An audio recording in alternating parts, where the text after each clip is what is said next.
दर्शकों, मैं आपका वॉइस ऑफ यूनिटी में स्वागत करता हूं। आज हमारे साथ कुछ खास मेहमान जुड़े हुए हैं। सबसे पहले मैं उनका अपने चैनल पे स्वागत करूंगा।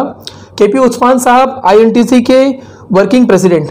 उस्मान साहब, आपका स्वागत है हमारे चैनल पर। और साथ ही साथ में के इब्राहिम साहब जी, जो president DSS dockyard employ union के प्रेसिडेंट है। इब्राहिम साहब, मैं आपका स्वागत करता हूँ। नमस्कार। सबसे पहले उस्मान साहब, एक चीज़ बताइएगा। एक लास्ट इंटरव्यू हुआ था हमारा, उसमें कई वादे आपने किए थे और आपने कहा था बहुत सारा बदलाव आएगा। अब जब अंदर घुसे मेरिन डॉकयार्ड में, तो वहाँ पे आपको क्या क्या चीज़ें देखने मिली? क्योंकि हमारे पास में कई जानकारियाँ आई हैं जिसमें चीज़ें जितनी अच्छी होनी चाहिए थी उतनी अच्छी नहीं है। इसके बारे में आप बेहतर हमारे दर्शकों को बता सकते हैं। उस्मान साहब, बताइएगा क्या चल रहा है उसके अंदर। हाँ जी, नमस्कार। आज आपका चैनल में हम लोग बुला के आप जो एक अच्छा सवाल किया है कि आपका आईएनटीसी बनने के बाद में मेरिन डॉकयार्ड के अंदर में आपका जो यूनियन है आपके साथ अपडेटेड हुआ और उसमें किस तरीक़ा से काम चल रहा है। आपको भी अपना सोर्स से जो है कुछ ऐसा बात मिला है, कुछ ऐसा इंफॉर्मेशन मिला है कि कुछ अच्छा तरीक़ा से नहीं चलता। ये आपका सवाल था। मैं आपको आपका चैनल का माध्यम से दर्शकों को ये बताना चाहता हूँ, हमारे आईएनटीसी में डीएसएस डॉकयार्ड एम्प्लॉयज़ यूनियन के एफिलिएशन के बाद में हमने डॉकयार्ड के अंदर में हमारे जो डीएसएस डॉकयार्ड एम्प्लॉयज़ यूनियन के जो अध्यक्ष हैं वो के इब्राहिम, उनका साथ मैंने डॉकयार्ड के कई वर्करों के साथ मिला और उनका अफसरों से भी मिला और हमने वहाँ में एक अच्छा शुरुआत किया है।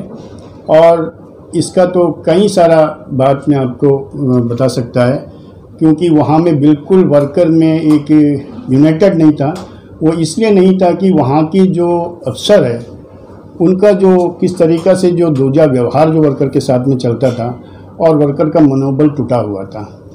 आज हमने वहाँ में पुनः एक जीवन लाया है वर्कर के अंदर में कि उनको अपना मांग को लेके कौन सा यूनियन, कौन सा लीडरशिप के अंदर साथ चलने से आपको आगे आपका सर्विस के अंदर में आपका हर एक चीज़ को लेके आपका सफलता मिलेगा। उस्मान साहब, आप परमानेंट स्टाफ के बारे में बात कर रहे हैं या तो फिर जो कॉन्ट्रैक्ट स्टाफ है, किसका ये बारे में बोल रहे हैं? देखिए, मैंने तो सिर्फ वर्कर का बात बोलता हूँ, उसमें रेगुलर एम्प्लॉयज़ का भी बात है और कॉन्ट्रैक्ट बेसिक एम्प्लॉयज़ का भी बात है। क्योंकि आज वहाँ में जो टोटल स्ट्रेंथ है उसका तो 60-70% आज वहाँ में कॉन्ट्रैक्ट बेसिक से ही काम लिया जाता है और पब्लिक को सर्विस प्रोवाइड करता है। या डीएसएस डॉकयार्ड जो डीएसएस डिपार्टमेंट है, पर्टिकुलरली जो अफ्लोट और जो डॉकयार्ड एस्टेब्लिशमेंट में जितने भी वर्कर हैं, वो तो मेरा हिसाब से जहाँ हम देखा है कि एक 60 से 70% तक वहाँ में कॉन्ट्रेक्चुअल बेसिक से ही काम लिया जा रहा है। तो मैं दोनों का ही बात आपसे ठीक है। उस्मान साहब, आपने एक बात कहा था लास्ट इंटरव्यू में कि ज़मीनी स्तर पर आप लोग काम करेंगे। तो जब मजदूरों से आप जुड़े, आपको क्या लग रहा है इतने महीने के बाद मजदूर क्या आपसे संतुष्ट है? कि आपको लग रहा है कि नहीं, उनको संतुष्टि नहीं मिली, उनके लिए जितना करना चाहिए था वो नहीं कर पाए, या तो कुछ कमी पेशी रह गई? नहीं, ये आपका जो सवाल है, आपका सवाल सही है, लेकिन मैं इसमें आपको ये जवाब देना चाहता हूँ और दर्शकों को भी ये बताना चाहता हूँ। हमारा जो पीरियड है अभी बहुत शॉर्ट टाइमली हमने जिस तरीक़ा से हमारा जो यूनियन है वहाँ में DSS dockyard employees union, particularly जो उनका जो अध्यक्ष है, प्रेसिडेंट है, जो इब्राहिम बाबा भाई, वो बहुत अच्छा परफॉर्मेंस कर रहा है और वर्कर को उनका साथ में एक अच्छा कॉन्फिडेंस, एक अच्छा विश्वास उनका अंदर में जागा हुआ है कि ये लीडरशिप में हमारा आगे चल के हर काम को होने का एक आसार दिखता है और वर्कर उस तरीक़ा से संतुष्ट है। ठीक। इब्राहिम जी, हम आपसे भी पूछना चाहेंगे, आप भी हमारे साथ जुड़े हुए हैं, फिर से हम आपका स्वागत करते हैं हमारे चैनल पे। इब्राहिम जी, ज़मीनी स्तर पर जो एक डॉकयार्ड के एम्प्लॉय यूनियन के प्रेसिडेंट बनने के बाद क्या परेशानियां आपको नजर आई? कुछ है, सब कुछ ठीक है कि कुछ करके फ़ायदा ही नहीं होगा? हाँ ऋषि, सबसे पहले तो नमस्कार।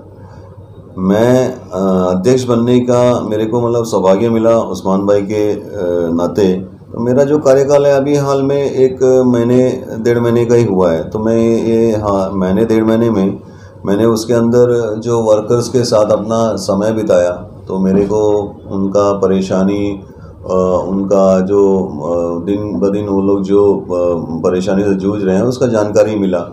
और वो जानकारी जब मेरे को मिला तो मेरे को भी बड़ा दुख हुआ कि क्योंकि आज हमारे जो एम्प्लॉयज़ हैं उनके साथ बहुत ही बड़ा मतलब अन्याय हो रहा है, सही माने में बोले तो। वो उसमें मैं ज़िम्मेदार तो ज़रूर ठहराना चाहूँगा जो हमारे वहाँ के मैनेजमेंट है। और इसमें सबसे बड़ा भूमिका तो मैनेजमेंट का ही होता है, क्योंकि वो सिर्फ एसी रूम में बैठ के जो है वर्कर्स की जानकारी लेते हैं। आप कौन से मैनेजमेंट को बोल रहे हैं इब्राहिम साहब? ये डीएसएस के जो प्रशासनिक मैनेजमेंट उनके बारे में बात कर रहे हैं? हाँ जी हाँ बिल्कुल। अच्छा। मैं उन्हीं के बारे में बात कर रहा हूँ, क्योंकि जैसा कि उस्मान भाई ने भी बताया, अभी हमारे डीएसएस में देख लीजिए कि एक तो आपका अपलोड सेक्शन है और एक आपका डॉकयार्ड सेक्शन है। वहाँ पे अपलोड में जो है 2016 से जो हमारे लास्कर, ग्रीजर और कुक जो हमारे शिप में काम करते हैं, उनको आज 2016 में जब लिया 18,000 का सैलरी है, और आज 2022 नवंबर के इस महीने में भी उनको 18,000 का सैलरी है। तो ये लोगों ये आप मेरे ख्याल से मैं थोड़ा और इसमें रोशनी डलवा दूं आपसे,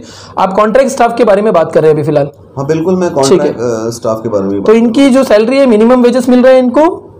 नहीं, मिनिमम वेजेस तो नहीं मिल रहा है, यही दिक्कत है। आप देखिए 2016 में इनको जब लिया गया 18 में हाईली स्किल के हिसाब से इनको लिया गया उस समय, और उनको 18,000 जो उनका सैलरी फिक्स किया गया। अच्छा इब्राहिम जी, मैं इसमें और एक चीज जानना चाहूंगा। 18,000 सैलरी मिल रहा है, सैलरी तो चलो उस वक्त से लेके अभी तक का इतना फर्क नहीं आया जैसा बता रहे हैं। जो इनका वर्किंग आवर्स होता है, 8 घंटे काम करना होता है और उसके बाद मिनिमम वेजेस देना होता है। तो ये जो एम्प्लॉयज के बारे में आप बात कर रहे हैं, इनसे क्या 8 घंटे काम कराया जा रहा है या उससे कम काम कराया जा रहा है?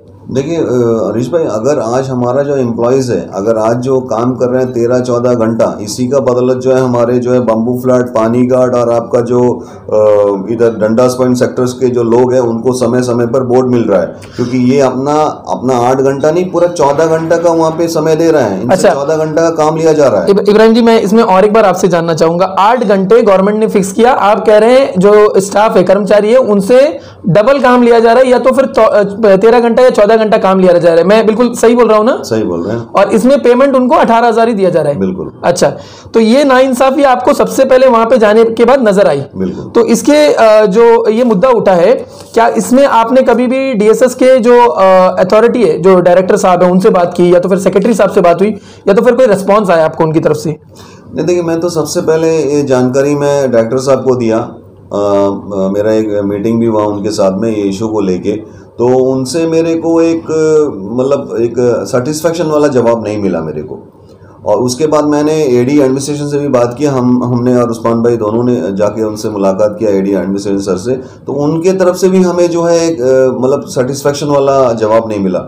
हरीश भाई, मेरा ये कहना है कि 2016 में आप अपना एक स्टाफ को लेता है, लेने के बाद में ये जिम्मेदारी किसका है कि वेजेस जब इंक्रीज होता है तो उनको वो समय सब जब इंक्रीज होता है वेजेस, उस समय के अनुसार सैलरी देना किसका जिम्मेदारी पड़ता है? क्या वर्कर आके आज आपके सामने भीख मांगना है अपना जो मेहनत करा वाला पैसा के लिए? ये तो ब्रिटिश दौर हो गया लगता है, दिहाड़ी मजदूरी चल रही है, जैसे मर्जी उनसे काम करवाओ और जितना पेमेंट हो उतना मैं अंगूठा लगवा दूं। बिल्कुल, पढ़ा लिखा दौर चल ही नहीं रहा है। उस्मान साहब, जिस तरह इब्राहिम साहब ने बताया, परेशानियां तो बड़ी है, मिनिमम वेजेस मिल नहीं रहा है, ड्यूटी आवर्स बहुत ज़्यादा है। मैं एक चीज़ आपसे जानना चाहता हूँ, सैलरी तो मिल रहा है ना? कम से कम महीने महीने तो उतना तो दे रहा है ना? देखिए, सैलरी तो मिल रहा है, लेकिन सैलरी जिस वक्त उनको मिलना है, जैसे रेगुलर स्टाफ को मिल रहा है, एक फिक्सड टाइम हुआ है, लेकिन वो टाइम से इन जो कॉन्ट्रेक्चुअल बेसिक को नहीं मिल रहा है। इतना तो हमें भी अपना इन्फॉर्मेशन मिला है। और इसको लेके जैसे हमारे प्रेसिडेंट इब्राहिम भाई ने कहा, मैंने डायरेक्टर साहब से मिला था, हमारे इब्राहिम भाई, तो डायरेक्टर साहब का ये कहना था, मैं अभी नया आया है, मैं सब सारा चीज़ को जो स्ट्रीमलाइन करूँगा और उनको वक्त में सैलरी मिलने के लिए मैं अपना कोशिश ज़रूर करूँगा और टाइम से सैलरी दिया जाएगा। लेकिन उसके बावजूद भी आज जिस सवाल में इब्राहिम भाई ने कहा, हमारे प्रेसिडेंट जो डीएसएस डॉकयार्ड एम्बेसी उनकी, कि कॉन्ट्रेक्चुअल बेसिक को जिस तरीक़ा से 16 घंटा का काम दिया जा रहा है, ये बहुत ही बड़ा एक दैनिक अवस्था है उन वर्कर का। बिल्कुल बिल्कुल, कि इस चीज़ को उन लोग न किसी से बाद में बोल सकता है और अपना दर्द किसी के साथ में बांट सकता है। क्योंकि उसका वजह यह है कि आज जो कॉन्ट्रेक्चुअल बेसिक है, उनका अंदर में कहीं ना कहीं एक दहशत है कि हमारा साथ कहीं ऐसा ना हो जाए कि हमको ये सैलरी भी ना मिले। अगर हम इसमें मेरा हक मांगने जाएगा तो हमारा साथ कहीं ऐसा तो इनजस्टिस ना हो जाए कि हमको यहाँ से सर्विस से वंचित करेगा। इस तरह का एक डर पैदा हुआ है। तो हमने इस चीज़ को लेके कॉन्ट्रेक्चुअल बेसिक का भी इब्राहिम भाई से कहा था, इनका एक मीटिंग कॉल फॉर करो, और इब्राहिम भाई ने बहुत अच्छी तरीक़े से इनका मीटिंग कॉल फॉर किया था और हमें भी इनवाइट किया था एज ए INTUC प्रेसिडेंट।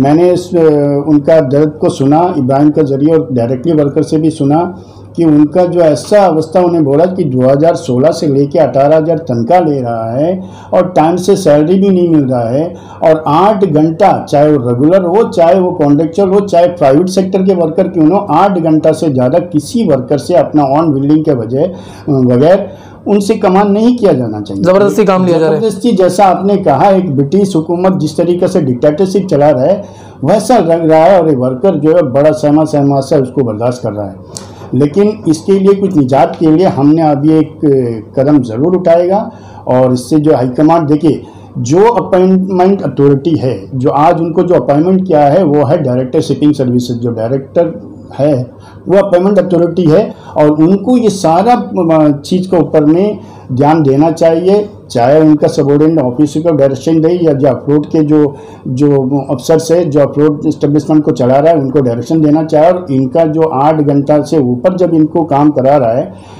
तो उनको मिनिमम वेज आज नहीं दे रहा है, तो उससे इतना ज़्यादा एक जुल्म उनका साथ में हो रहा है। तो इसके लिए, इनका निजात के लिए हम लोग कहीं ना कहीं एक बहुत स्ट्रॉन्ग कदम उठाने वाला है, इसमें कोई शक की बात नहीं है। उस्मान साहब, इसके अलावा और कोई परेशानियां उनकी आपके सामने आई? जैसे कि इनका जो रिक्रूटमेंट हुआ है, ये ऐसा तो नहीं कोई रिकमेंड में आ गया, इसके वजह से डिपार्टमेंट उसके साथ में खेल कर रहा है, या तो फिर आरआर के हिसाब से एकदम सूटेबल बच्चे ही उनको लिया गया है? इसमें थोड़ी रोशनी डालेंगे आप?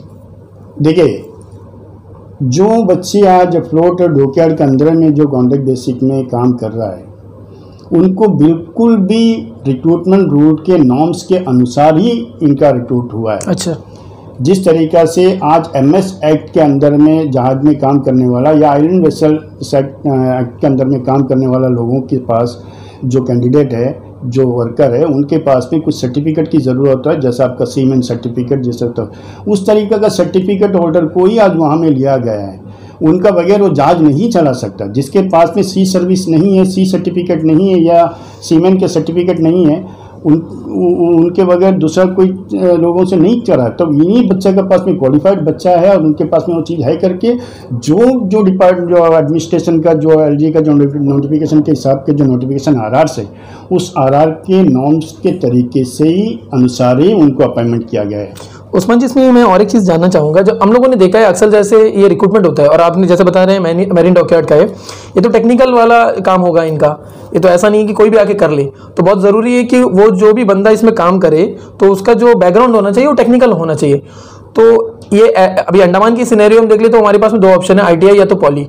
तो वहीं के बच्चों को लिया जा रहा है, या तो इनका एग्जामिनेशन वही बेसिस में, टेक्निकल बेसिस में हो रहा है, कि ये जो आम जो बकरी चराने वाला चल रहा है कि कोई भी पोस्ट में आप चढ़ो, आपको जीके का नॉलेज होना चाहिए, आपको मैथमेटिक्स का नॉलेज होना चाहिए, जबकि वो फील्ड में आने के बाद आपको उसका कोई काम नहीं होता है। ये यहाँ पे कैसे चल रहा है ये डॉकयार्ड में ऐसे? बड़ा अच्छा सवाल आपने करा, लेकिन एक अजीब और गरीब जो व्यवहार है, जो प्रशासन का बोलिए या डिपार्टमेंट का बोलिए, जो टेक्निकल जो वैकेंसी से, टेक्निकल जो पोस्ट है, उनका जो इंटरव्यू जो लिया जा रहा है वो ऐसा लिया जा रहा है कि उनको सबसे पहले रिटर्न एग्जामिनेशन देना है। रिटर्न एग्जामिनेशन के बाद में उसमें जो क्वालिफाई होएगा उनको जो है टेक्निकल ट्रेड होगा।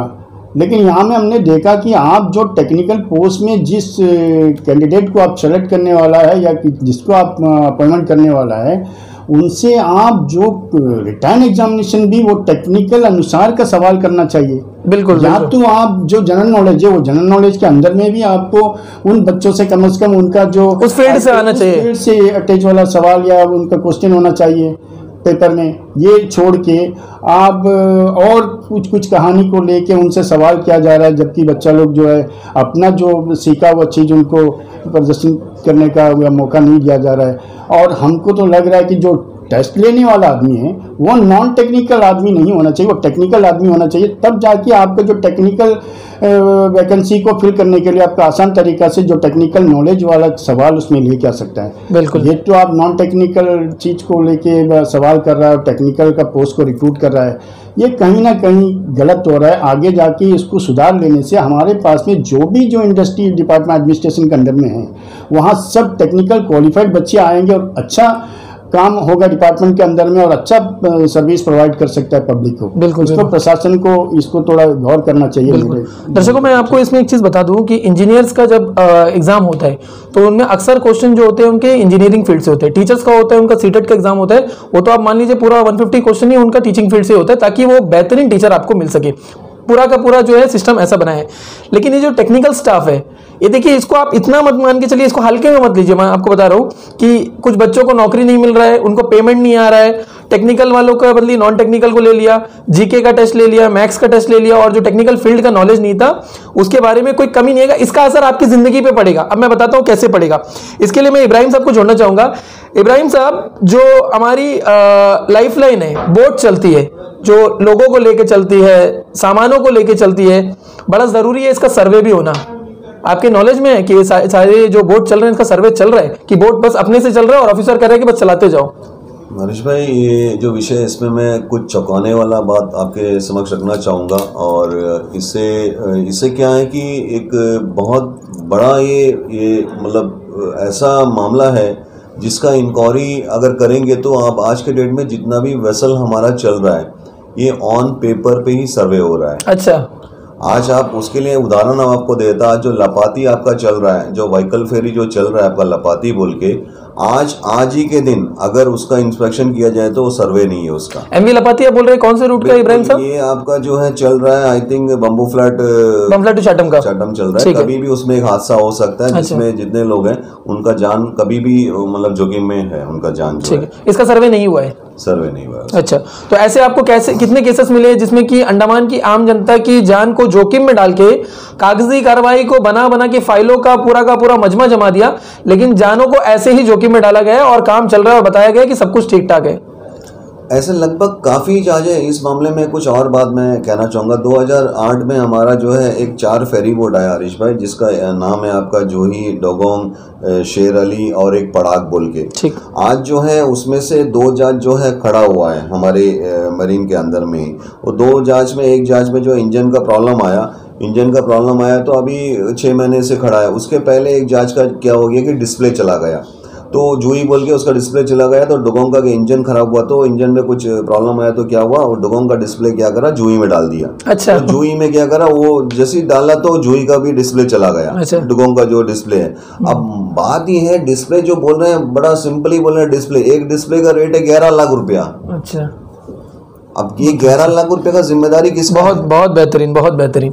जनता के पैसों को, जनता के कर के पैसों को उठा के बांटा जा रहा है और वो सही जगह में पहुंच भी नहीं पा रहा है। ये सबसे बेहतरीन है। ये है मेरा ये कहना है कि इसका जिम्मेदारी तो तय होना चाहिए ना। बिल्कुल। ये अभी हम लोग जी रहे हैं नव भारत में, ये अभी हम लोग जी रहे हैं नव अंडमान में, 21वीं सदी का अंडमान, जिसमें पैसे को पानी में बहाया जा रहा है, जिंदगी को जोखिम में डाला जा रहा है और कागजी कार्रवाई मात्र चल रही है, जैसा कि इब्राहिम साहब बता रहे हैं। केपी उस्मान साहब, हम आपको फिर से जोड़ना चाहेंगे। इसमें हल क्या हो सकता है? इसमें टेक्निकल बच्चों को लाया नहीं जा रहा है। हमारे पास में 2 बड़े टेक्निकल इंस्टीट्यूट है, क्यों ना इसका इस्तेमाल करें? जो टेक्निकल साउंड वाले बच्चे हैं, क्यों ना उनको ऐसे डिपार्टमेंट में, ऐसे जो प्राइवेट सेक्टर में सीधे जोड़ दिया जाए? क्या इसका कोई हल निकल सकता है?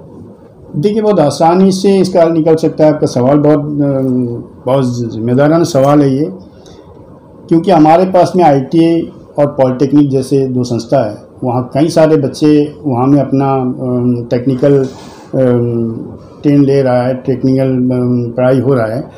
वहाँ से जैसे ही उन लोग निकलता है तो हमारे जितने भी जो डिपार्टमेंट से, टेक्निकल डिपार्टमेंट जो इंडस्ट्रीज़ के अंदर में, उनको प्लेसमेंट करना चाहिए।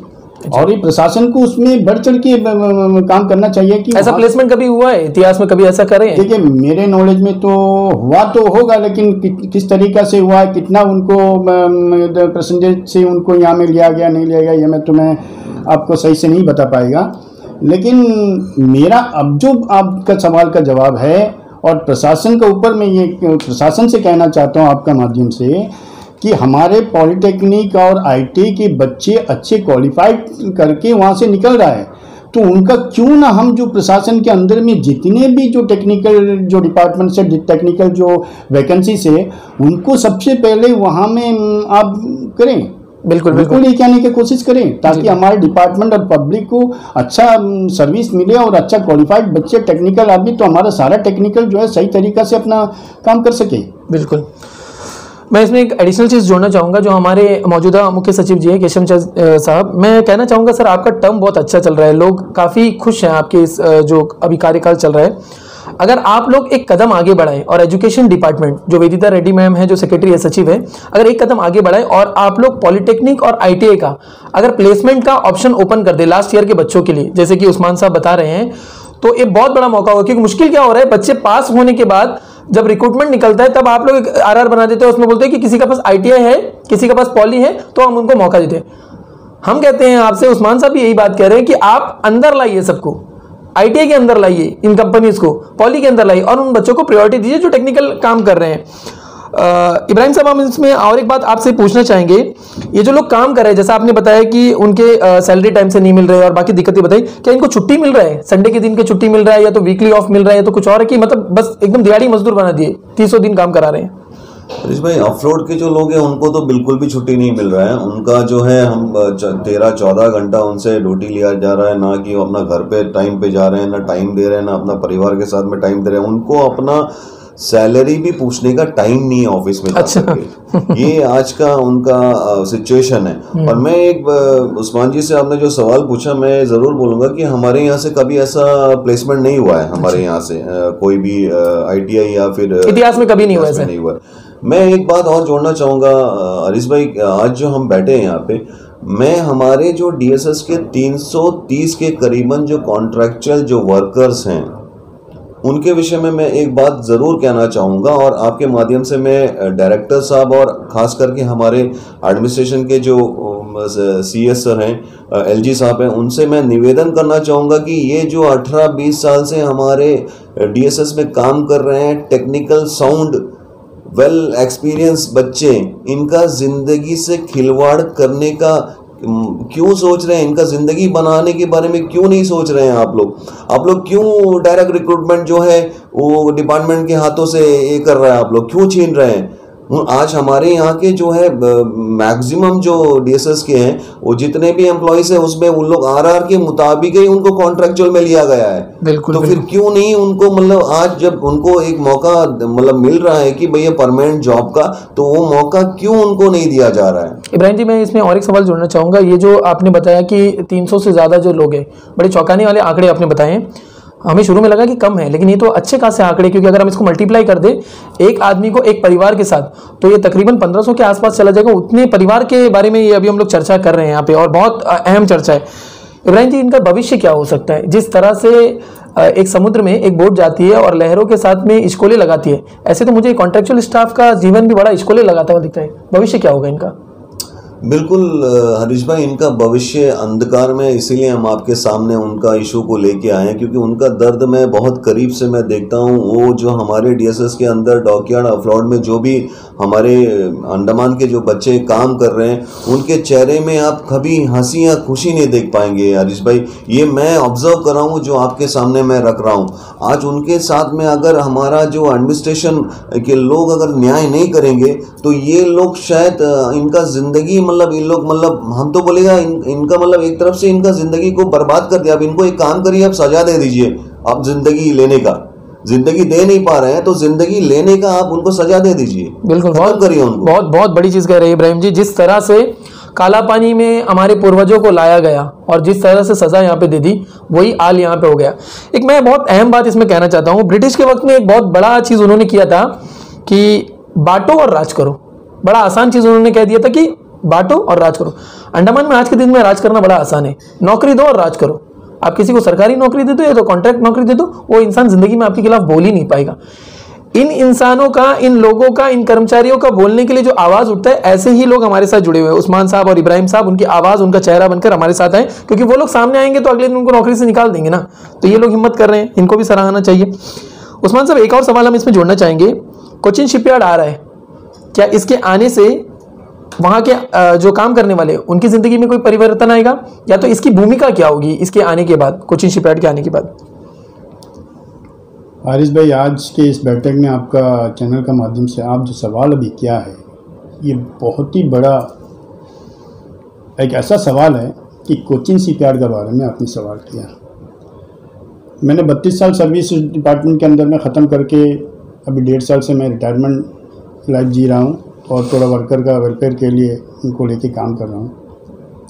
कोचिन शिपयार्ड और हमारे एडमिनिस्ट्रेशन का बीच में कौन सा क्या एग्रीमेंट हुआ है आज तक हम लोगों को नहीं पता है। अच्छा। कि किस तरीक़ा से इनका एग्रीमेंट है, उनका नेचर ऑफ ड्यूटीज और वर्क क्या होगा। और हम भी इसमें अचंभित में है कि भाई डॉकयार्ड के अंदर में नहीं करके 300 साढ़े 300 जो वैकेंसीज है, जो रेगुलर वैकेंसीज, अपलोड के अंदर में से करीबन 700-800 वैकेंसीज हैं। और कोचिन शिपयार्ड आज हमारा डिपार्टमेंट के जो जितने भी वेसल्स यहाँ में आइलैंड सेक्टर और मेनलैंड सेक्टर में चल रहा है, उस वेसल्स का मरम्मत और उसका मेंटेनेंस के लिए उनको यहाँ में डिप्यूट किया गया है। और उनका ऐसा सुनने को मिला है कि ये कितना हद तक सही या गलत है, मैं आपका इसमें अभी क्लियरली मुझे नहीं पता है तो नहीं बता सकता, लेकिन मुझे सुनने को मिला है 30 इयर्स का एग्रीमेंट कुछ साइन हुआ है एडमिनिस्ट्रेशन और कोचिन शिपयार्ड के बीच। अच्छा, 30 साल का एग्रीमेंट साइन हो गया? 30 साल का एग्रीमेंट साइन हुआ है, हो चुका है। अच्छा, जहां तक मेरा अपना जो सोर्स से मुझे जो पता मिला है 30 साल का एग्रीमेंट हो चुका है। उस एग्रीमेंट के अंदर में क्या क्या नॉर्म्स और टर्म्स एंड कंडीशन रखा है ये किसी को नहीं पता। अच्छा। अब जो डिपार्टमेंट को जो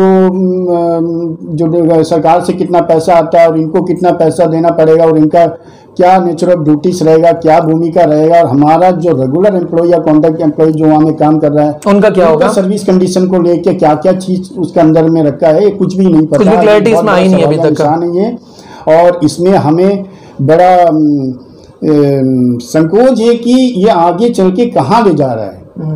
ये जो चाल पकड़ा है जो प्रशासन, ये किस तरफ ले जा रहा है हमारा अंडमान द्वीप के जो पब्लिक को बोलो या वर्कर को बोलो या डिपार्टमेंट को बोलो, किस ओर ले जा रहा है इसका कुछ अभी हम सही से नहीं कह पाएगा। लेकिन कोचिन शिपयार्ड का आना अगर सही है, सही सर्विस प्रोवाइड कर सकता है, तो उसका कंडीशन क्या क्या था। और हमारा डॉकयार्ड का जो जितना भी कम से कम 36 वहाँ में टेक्निकल सेक्शन है, उसके अंदर में जो टेक्निकल इक्विपमेंट्स है कई करोड़ का है। तो ये क्या पूरा का पूरा कोचिन शिपयार्ड यूटिलाइज करेगा या हमारा वर्कर को भी उसके अंदर में क्या रहेगा। अगर मेरा वर्कर का है तो ये जहाज का मरम्मत किसके ऊपर निर्भर है, कोचिन शिपयार्ड के ऊपर या हमारे डॉकयार्ड की जो टेक्निकल जो विंग से जो डॉकयार्ड है उनके ऊपर। ये अभी क्लियर पिक्चर न प्रशासन बता रहा है ना हमारा डिपार्टमेंट बता रहा है। ये एक बहुत बड़ा सवाल है ये। और इसमें आगे चल के हमारा जो यूनियन है या हमारा जो INTUC है एक सवाल खड़ा करके आगे निकलेगा। इसका दूध का दूध पानी का पानी बिल्कुल भी होना चाहिए। और हमारा आइलैंड को या डिपार्टमेंट को कोई किस्म का हानि वाली बात इसमें है तो इसमें एक प्रोटेस्ट जरूर शुरू होगा, निकलने का आगार लगता है। ये आपका चैनल के माध्यम से मैं आम जनता को और वर्कमैन को और सभी को बताना चाहता हूँ। इब्राहिम जी, उस्मान जी ने एक बड़ी बात कह दी यहाँ पे। इसमें मैं एक चीज़ जोड़ना चाहूँगा। जब भी हम लोग गाँव में देखते हैं तो 3 टायर की बात होती है, जिला परिषद होता है, समिति होता है और प्रधान जो होता है ग्राम पंचायत के होते हैं। ऐसे ही डिपार्टमेंट का जब काम चलता है तो प्रशासनिक अधिकारी और जो ऊंचे लेवल के लोग होते हैं और जो डिपार्टमेंट होता है हमारा, जैसे आपका DSS का है, और उसके साथ में एक एडिशनल जो होता है जो वर्कर होता है उसको भी साथ में जोड़ना चाहिए।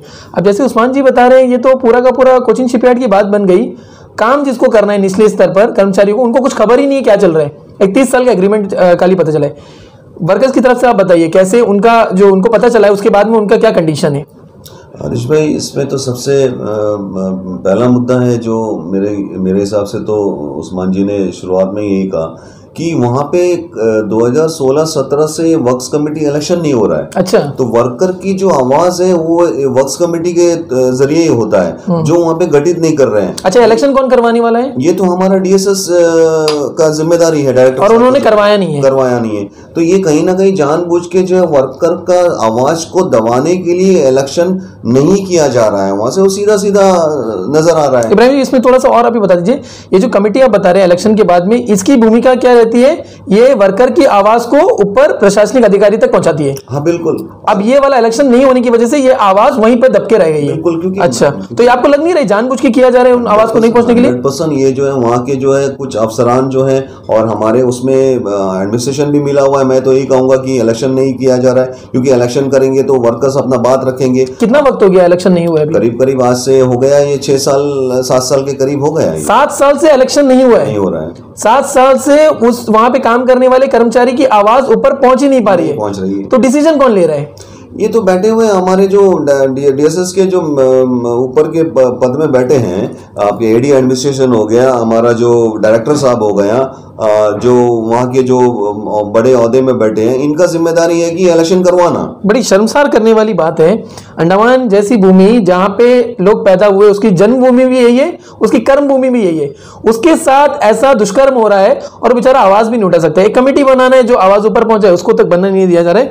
अफसरों की जो यहाँ पे मैं कहूंगा चाबुक मारकर गुंडागर्दी चल रही है, ये हालत हो गया। अब इन्हें अफसर कहना भी बड़ा अजीब सा है कि दर्शकों आप ही इसको फैसला कर लीजिए इनको क्या कहा जाए। अब इसके साथ मैं सिर्फ एक सवाल के साथ बात खत्म करना चाहूंगा और ये मैं दोनों से पूछूंगा कि इब्राहिम साहब और उस्मान साहब से। पहले इब्राहिम साहब से पूछ लेता हूं कि इब्राहिम साहब इसका हल क्या हो सकता है? परेशानी तो काफ़ी आप लोगों ने बता दी, ज़मीनी स्तर पर जुड़ने के बाद आपको पता चला कि एक डिपार्टमेंट में ऐसे हालात बने। हम जहाँ तक लगता है कि सारे डिपार्टमेंट में ऐसे आलम होंगे, बस थोड़े बहुत बच गए तो बच गए। हल क्या हो सकता है इब्राहिम साहब इसका? क्या शुरुआत कर सकते हैं और आपका रोड मैप क्या है, क्या करेंगे आप, आगे स्टेप कैसे लेंगे? इसमें सबसे पहला बात अरिश भाई, मैं थोड़ा सा मतलब राजनीति से भी ताल्लुकात रखता हूँ, तो मैं यहाँ से शुरुआत करूँगा कि कुछ काफ़ी सालों से हमारा जो एडमिनिस्ट्रेशन जो है, हमारे जनता के नुमाइंदों को कोई भी चीज़ में शरीक नहीं कर रहे हैं। ये लोग अपने मनमानी तरीके से अपने एसी चैम्बर में बैठकर हमारा आइलैंड का भविष्य को तय कर रहे हैं, जो 2 साल के लिए टेन्योर में यहाँ आते हैं। और खासकर कोरोना के बाद काफ़ी शुरू हो गए, बहुत हद से ज़्यादा शुरू हो गया। यही चीज सेम मैं फिर से कहूंगा, डीएसएस का भी यही है। डीएसएस में क्या है कि वर्क्स कमेटी इलेक्शन नहीं हो रहा है, तो वर्कर की बात वर्कर कहाँ रखेंगे? बिल्कुल। तो समस्या ये है सबसे बड़ी। ये लोग जो हैं, जो बैठे अफसरान हैं, ये जो है जनता के नुमाइंदों को अपने जो भी आइलैंड की जो भी डिस्कशन है, आइलैंड के फ्यूचर को लेके जो भी बात है, उसमें ये शरीक नहीं कर रहे हैं। तो आइलैंड की समस्या को आइलैंड में जीने मरने वाले से बेहतर क्या ये दिल्ली से आने वाले अफसर बता पाएंगे या तय करेंगे? बिल्कुल बिल्कुल। और ये इस सिस्टम के ऊपर एक बड़ा प्रश्न चिन्ह लगता है, जैसे उस्मान साहब ने बताया और इब्राहिम साहब ने बताया, जो जिस फील्ड में बेहतर है उसको उस फील्ड में डालो। लेकिन दिक्कत क्या हो रही है, ये तो मैं गृह मंत्रालय से भी कहना चाहूँगा कि आप जब अफसरों को भेजते हैं, कम से कम उनको थोड़ा एक्सपीरियंस करवा दीजिएगा। नए नए अफसर आते हैं, वो सीट में बैठते हैं, उनको डिपार्टमेंट के बारे में नॉलेज बिल्कुल भी नहीं होता है और वो बहुत बड़े बड़े फैसले ले लेते हैं, जिसका खामियाजा जो है, जिसका भुगतान जो है, ना केवल उस डिपार्टमेंट को करना पड़ता है बल्कि अंडमान निकोबार के द्वीपवासियों को करना पड़ता है। उस्मान साहब, इस विषय में हम आपसे भी जानना चाहेंगे। देखिए हरीश भाई, थोड़ा सा इसमें हम विस्तार से जो वर्क्स कमेटी का बाद जो हमारे डीएसएस डॉक्यूमेंट एम्प्लॉयमेंट के प्रेसिडेंट जो बोला, उसका बारे में थोड़ा विस्तार से बताना चाहूँगा। क्योंकि किसी भी फैक्ट्री में रजिस्टर्ड जो डिपार्टमेंट होता है, फैक्ट्री एक्ट के अंदर जो आता है, उसमें 100 से ज़्यादा वर्कमैन जहाँ में होता है, वर्कर का ग्रीवेंसेस को लेके मैनेजमेंट और वर्कर एक साथ एक टेबल टू टेबल बैठ के अपना जो प्रॉब्लम्स है उसको सॉर्ट आउट करने का एक प्लेटफॉर्म होता है वर्क्स कमेटी। एक रूल है फैक्ट्री एक्ट के अंदर आपका सेक्शन 9 में शायद ये आता है। अच्छा। तो उसमें वर्क्स कमेटी का गठन होना बहुत ही ज़रूरी है। आज इब्राहिम सर ने कहा, इब्राहिम और प्रेसिडेंट सर ने कहा कि 6 साल से वहाँ में वर्क्स कमेटी नहीं हो रहा है। बिल्कुल सही कहा, नहीं हो रहा है। और हमने भी इसमें बहुत सारा लेटर करस्पॉन्डेंस वगैरह किया है। आज मैं रिटायर हो गया, आज इस सिलसिले पे हमारे जो डीएसएस डॉक्यूमेंट एम्प्लॉयमेंट के प्रेसिडेंट मुझे कॉल किया था और हमने जाके आपका एडी एडमिनिस्ट्रेशन से मिला, डीएसएस की। बड़ा अजीब और गरीब सवाल था। अभी आपने कहा कि मिनिस्ट्री लेवल में आपने इन्फॉर्मेशन आपका चैनल का माध्यम से दिया कि इसके जानकारी वाले ऑफिसर को बिठाइए ताकि हमारा काम बड़ा स्मूथली चले और सही तरीक़ा से चले। और उसका आज मैं आपको सही महीने में बताया तो आज एडी एडमिनिस्ट्रेशन से अब जो मुझे जिस तरीक़ा से वार्तालाप हुआ था, उसमें एडी साहब से मैंने कहा, देखिए आप थोड़ा इंटरेस्ट लीजिए। एडी साहब से मैंने कहा था आप थोड़ा इंटरेस्ट लीजिए और वर्क्स कमेटी को जल्दी से जल्दी गठन कीजिए। उनका सीधा वहाँ जो रिप्लाई था कि मैं इसमें इंटरेस्ट नहीं लूँगा। देखिए बड़े शर्म की बात है, मैं इसमें बता दूँ, इसकी सबसे बड़ी वजह यह है ज़मीनी स्तर का आदमी नहीं होना। उस्मान साहब आप बता सकते हैं आगे का? तो मैंने कहा कि आपको तो जिस पद पे आप बैठा आपको तो इंटरेस्ट लेना ही होगा क्योंकि आपकी जिम्मेदारी है ये। बिल्कुल ठीक है। अब मैंने पूछा ये अगर रुका है तो क्यों रुका है, कहाँ रुका है? तो बोला कुछ क्लैरिफिकेशन के लिए। क्या क्लैरिफिकेशन के लिए है कि आपके अंदर में जिस यूनियन है उसके अंदर में डिस्प्यूट है। देखिए वर्कमैन का जो डिस्प्यूट है, वर्कमैन को आप आपस में बुलाइए, बिठाइए, दोनों से आम सहमति करा के इलेक्शन करवाना जिम्मेदारी अथॉरिटी का है, वो डीएसएस का ही है।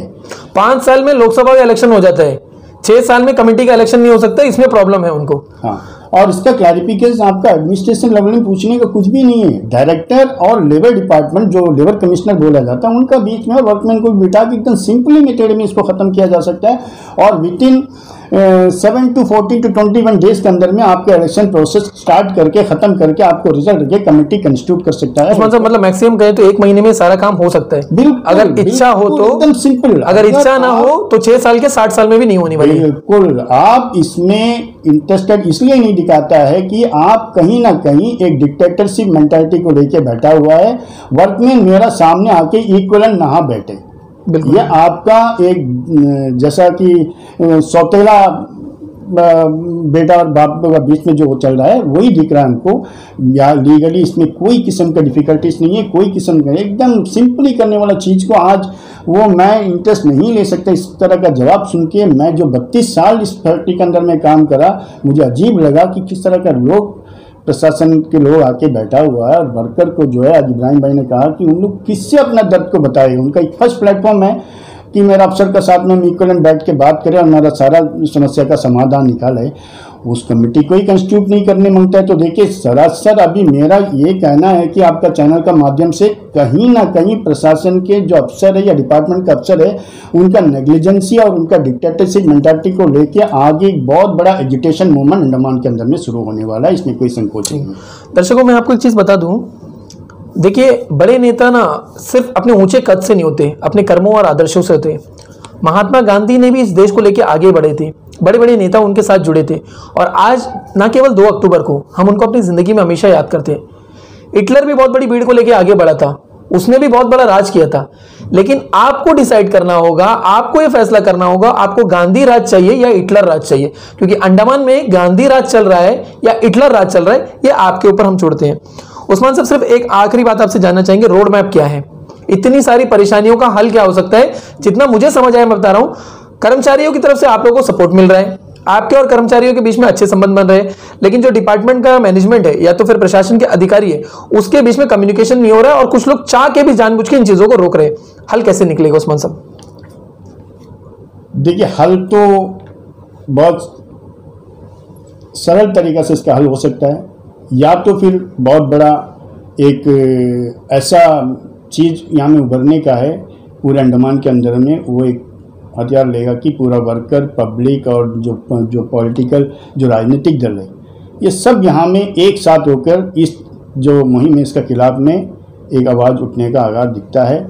मैं चाहता हूँ कि ऐसा कुछ नहीं हो कि एडमिनिस्ट्रेशन के अंदर जो डिपार्टमेंट है, डिपार्टमेंट में काम करने वाले जो अफसर है, वो अपना दायित्व को सही तरीक़ा से अगर करे तो कोई किस्म का बाधा इसमें नहीं पड़ेगा। नहीं होने से आगे चल के हम लोग भी ये मुहिम में जुड़ा है और आगे चल के ये काम करने वाला है कि सारे जो पब्लिक के जो राजनेता है उनसे हम लोग वार्तालाप करेंगे और इस तरह का किसी भी डिपार्टमेंट के जो पूरे आइलैंड के अंदर में जो वर्कमैन जो घुटन महसूस करता है, उनका जो परेशानी है, उसका समाधान के लिए हम लोग कुछ ना कुछ आगे बहुत बड़ा पहल करने वाला है और बहुत बड़ा इनका जो प्रशासन का जो दूजा व्यवहार है उनका खिलाफ में कुछ ना कुछ कदम जरूर उठाएंगे। बस आखिरी हम लोग इब्राहिम साहब से बात करेंगे और इस पूरे रिपोर्ट को यहीं पे हम लोग रोक देंगे। इब्राहिम साहब, जैसे उस्मान साहब ने बताया कि 2 ही ऑप्शन है, 2 ही रास्ते बचे हैं, या तो प्रशासन सीधे सीधे बैठ के राउंड द टेबल में बात करे, समस्याओं का हल निकाले और कोई एक मुद्दे पे आके सब कुछ ठीक हो जाए।